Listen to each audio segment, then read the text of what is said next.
วัสดีค่ะพี่น้องสุขุสุขคนยินดีต้อนรับสู่ช่องคุณแม่มาแชร์ค่ะหลังจากที่ FC แฟนคลับอยากรู้ว่าคิวงานหมอลำเสียงวีหกมีไสแหน่เป็นคิวงานของเดือนธันวาคมนี้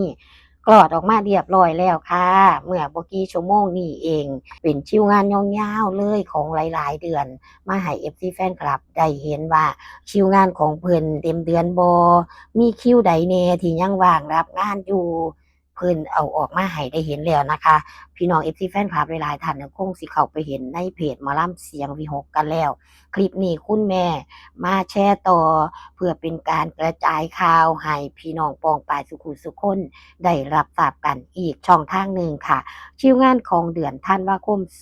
2568นี่เริ่มที่วันที่2ค่ะวันที่1ยังว่างรับคิวงานอยู่เด้อพี่น้อง วันที่2คิวงานของเพิ่นอยู่ที่ว่าการอำเภอทุ่งศรีอุดมจังหวัดอุบลราชธานีค่ะพี่น้องชาวอุบลรอให้กำลังใจกันแล้วกันนะคะสำหรับเดือนธันวาคมนี้คิวงานวันที่3อยู่ที่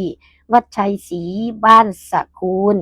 ผักกาดหญ้าตำบลโคกรามอำเภอลำปลายมาศจังหวัดบุรีรัมย์นะคะส่วนวันที่4คิวงานยังว่างอยู่ พี่น้องท่านใดสนใจติดต่อได้ค่ะ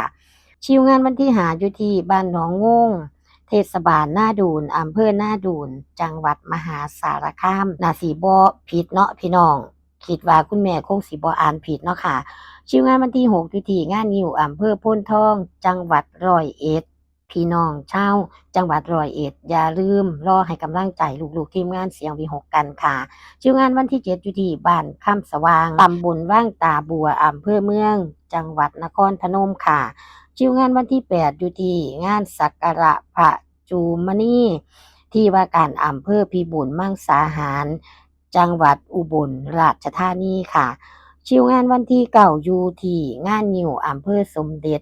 จังหวัดกาฬสินธุ์ค่ะพี่น้องชาวกาฬสินธุ์อย่าลืมอย่าพลาดก็แล้วกันนะคะสำหรับคิวงาน วันที่9ธันวาคมค่ะวันที่10คิวงานอยู่ที่งานฉลองศาลหลักเมือง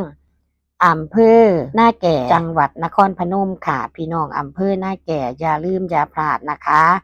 คิวงานวันที่11อยู่ที่ว่าการอำเภอหนองฮีจังหวัดร้อยเอ็ดค่ะอย่าลืมอย่าพลาดคือกันค่ะสำหรับพี่น้องชาวจังหวัดร้อยเอ็ดหรือว่าพี่น้องชาวอำเภอหนองฮีนะคะส่วนคิวงาน12ถึง17ว่าง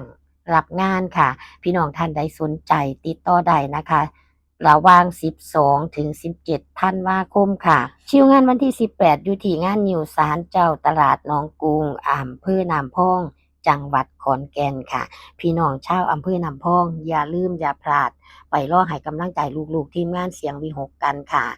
คิวงานวันที่19อยู่ที่งานงิ้วบัวขาวอำเภอกุชินารายณ์จังหวัดกาฬสินธุ์ค่ะ จากขอนแก่นไปที่กาฬสินธุ์นะคะคิวงานวันที่20อยู่ที่บ้านโน่นหัวสร้างตำบลบัวใหญ่อำเภอน้ำพองจังหวัดขอนแก่นค่ะอยู่ที่อำเภอน้ำพองจังหวัดขอนแก่นอีกแล้วนะคะพี่น้องอย่าลืมอย่าพลาดไปให้กำลังใจลูกๆกันแล้วกันเด้อพี่น้องชาวจังหวัดขอนแก่นเฮาค่ะส่วนคิวงานตั้งแต่21ถึง22ว่างรับงานค่ะพี่น้องท่านใดสนใจ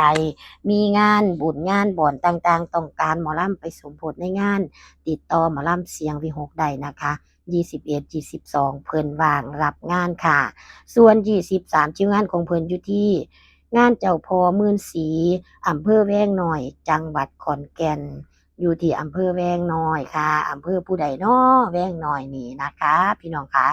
ส่วนวันที่24อยู่ที่งานฤดูหนาวอำเภอปากช่องจังหวัดนครราชสีมาค่ะพี่น้องชาวโคราช อย่าลืมรอให้กำลังใจลูกๆที่ม่านเสียงวีหกกันแล้วกันนะคะวันที่25คิวงานอยู่ที่อำเภอแก่งข้อจังหวัดชัยภูมิไปที่ชัยภูมิแล้วค่ะพี่น้องชาวจังหวัดชัยภูมิหรือว่าชาวอำเภอแก่งข้ออย่าลืมอย่าพลาดนะคะคิวงานวันที่26อยู่ที่ล้านนาคราชจังหวัดนครพนมจองว่าซั่นนะคะเพิ่นติ๊กไว้เนาะน่าสิเป็นงานจองรอยืนยันอีกที่หนึ่งค่ะพี่น้องคะ จังใดก็ติดตามจากทางเพจหมอลำเสียงวีหกก็แล้วกันนะคะวันที่27คิวงานอยู่ที่วัดป่าชัยมงคลบ้านกกอกตำบลบัวมาศอำเภอบ่อระบือ จังหวัดมหาสารคามถ้าอ่านผิดก็ต้องขออภัยนะคะบ่ว่าสิเป็นบ้านใดอำเภอใดตำบลใดเนาะค่ะเนาะคิวงานวันที่28อยู่ที่บ้านหนองทุ่มตำบลโน่นแดงอำเภอบ่อระเบิดจังหวัดมหาสาร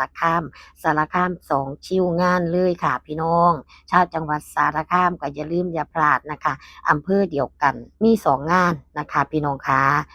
รอไปให้กำลังใจลูกๆกันแล้วกันค่ะวันที่29คิวงานอยู่ที่วัดบ้านโน่นกอกตำบลสามเมืองอำเภอศรีดาจังหวัดนครราชสีมาจากมหาสารคามมาต่อที่นครราชสีมาเลยนะคะเดินทางไกลหลายร้อยกิโลอีกแล้วนะคะสำหรับลูกๆทีมงานเสียงวิหกค่ะคิวงานวันที่30อยู่ที่วัดอุทัยภาคิกาวาส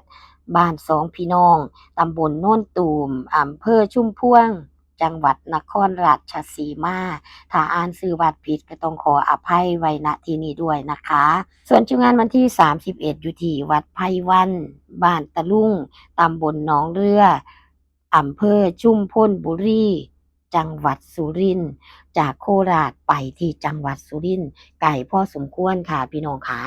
จากจังหวัดนครราชสีมาไปทอที่จังหวัดสุรินทร์เดินทางไกลหลายร้อยกิโล